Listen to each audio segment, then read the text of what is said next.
Hello students, 11th class. देखिए आज अपना फर्स्ट क्लास है, पहली क्लास अपनी स्टार्ट करने जा रहे हैं आज अपन।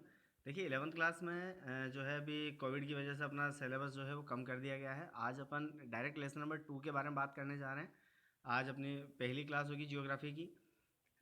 लेसन का नाम है पृथ्वी की उत्पत्ति एवं विकास। देखिए बुक जो है अपने 2 बुक्स हैं और अपन जो बात कर रहे हैं भौतिक भूगोल के मूल सिद्धांतों की अपन बात करने जा रहे हैं।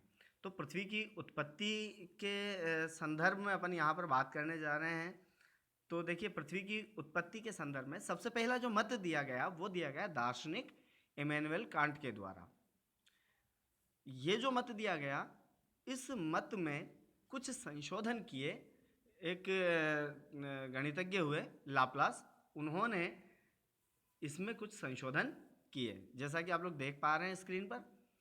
अब ये जो संशोधन किया इन्होंने निहारिका परिकल्पना के नाम से जाना जाता है। सबसे पहले आप ये समझें कि निहारिका किसे कहते हैं। निहारिका जो है हाइड्रोजन, हीलियम या जो धूल के कण वगैरह हैं, इनसे जो है स्पेशली तो जो है हाइड्रोजन जो गैस है उससे निर्मित जो बादल नुमा जो आकृति है उसको अपन निहारिका कहते हैं।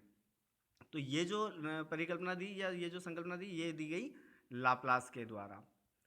अच्छा, इस परिकल्पना के अनुसार ग्रहों का निर्माण धीमी गति से घूमते हुए पदार्थों के बादलों से हुआ।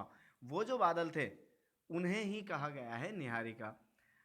अच्छा, चैम्बरलेन और मोल्टन इन्होंने कहा है, इन्होंने एक कुछ संशोधन और किया, इन्होंने अपना मत दिया। उस मत के अनुसार इन्होंने बताया कि ब्रह्मांड में जो अपना जो सूर्य है, इस सूर्य के पास से एक और तारा ऐसा घूमता हुआ सूर्य के नज़दीक से गुजरा। अब उसके जब सूर्य के नज़दीक से गुजरा तो उसकी जो ग्रेविटी थी, उसका जो गुरुत्वाकर्षण था, उस गुरुत्वाकर्षण बल के कारण सूर्य की जो सतह है उस सतह से कुछ पदार्थ अलग हो गया।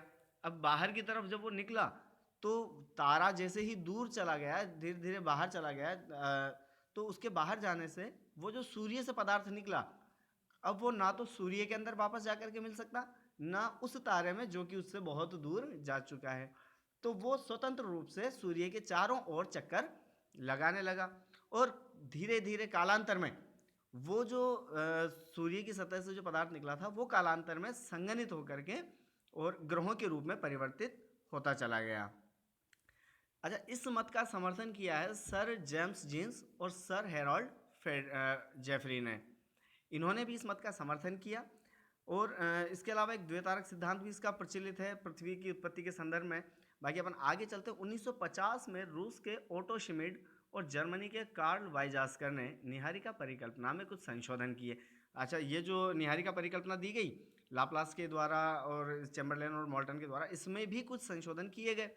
इस संशोधन में क्या कहा गया कि उनके विचार से सूर्य एक सौर निहारिका से घिरा हुआ था, अर्थात जो सूर्य है उसके चारों तरफ सौर निहारिका थी।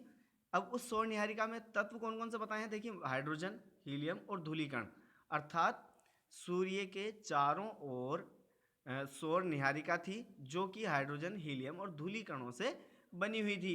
ये जो कण हैं इनके आपस में टकराने और इनके घर्षण से एक चपटी तश्तरी नुमा आकृति का निर्माण हुआ और जो चपटी तश्तरी आकृति जो बनी वो धीरे धीरे कालांतर में जाकर के काफ़ी लंबे समय के बाद में ग्रहों के रूप में परिवर्तित हुई। ये आज अपना फर्स्ट टॉपिक था पृथ्वी की उत्पत्ति के संदर्भ में। नेक्स्ट वीडियो में अपन बात करेंगे ब्रह्मांड की उत्पत्ति के संदर्भ में। Okay, thank you.